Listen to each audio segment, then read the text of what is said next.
வாங்க கவி ஸ்பெஷல் கிச்சனில் இன்றைக்கி அரைக்கீரை புளி கடையில் எப்படி செய்யுதுன்னு பார்க்கலாம். பருப்பு இல்லாத கீரை எப்படி கிடையிறதுன்னு நம்ம பார்க்கலாம்.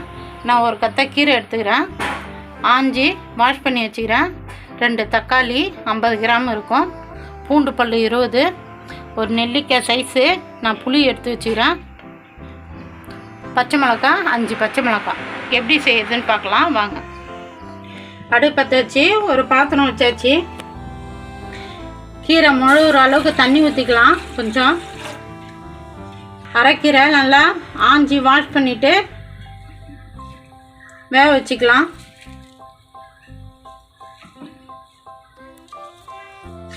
கீரை பார்க்கறதுக்கு நிறையா இருக்கிற மாதிரி இருக்கும், வெந்துச்சுன்னா கொஞ்சமாக தான் இருக்கும்.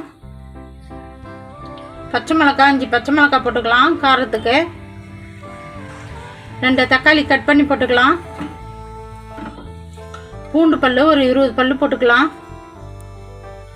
ஒரு அரை டீஸ்பூன் மஞ்சள் பொடி போட்டுக்கலாம்.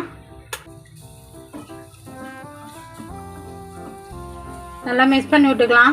கீரை வேகட்டும்.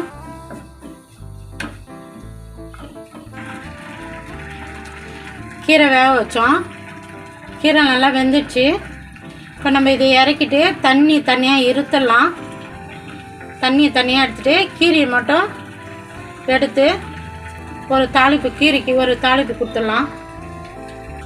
அடுப்பில் தாளிக்கிற கரண்டி வச்சாச்சு.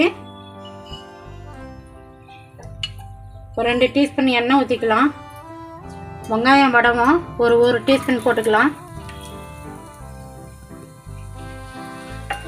வரமிளகா 2 போட்டுக்கலாம்.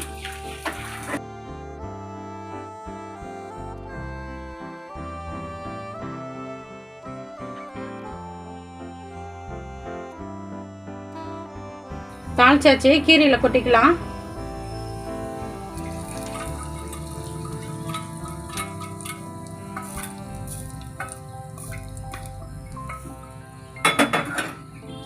இப்போ கீரையை வந்து நம்ம பருப்பு சட்டியில் போட்டு மத்தில் கடைஞ்சிக்கலாம்.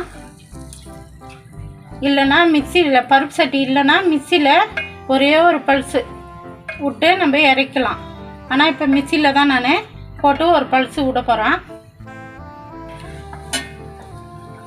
பருப்பு சட்டி இருக்கிறவங்க பருப்பு சட்டியில் கடைஞ்சிங்க. நான் மிக்சியில் போட்டு ஒரே ஒரு பல்ஸ் மட்டும் விட போகிறேன். மிக்சியில் போட்டுக்கலாம்.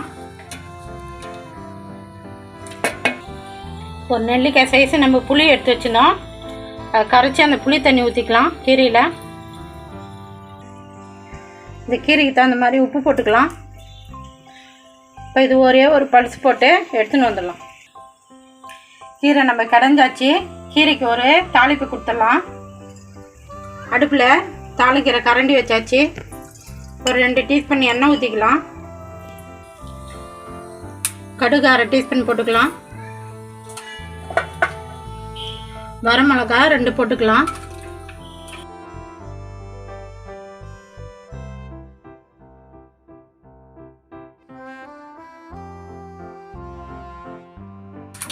கடுகு பொரிஞ்சிச்சு.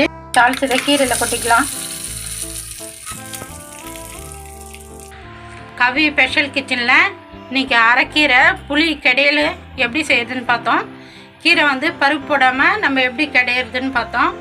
புளி போட்டு கடைஞ்சா நல்லா சூப்பராக டேஸ்ட்டாக இருக்கும். நான் எப்படி செஞ்சேன்னா அந்தமாதிரி செஞ்சு பார்த்துட்டு எனக்கு சப்போர்ட் பண்ணுங்கள்.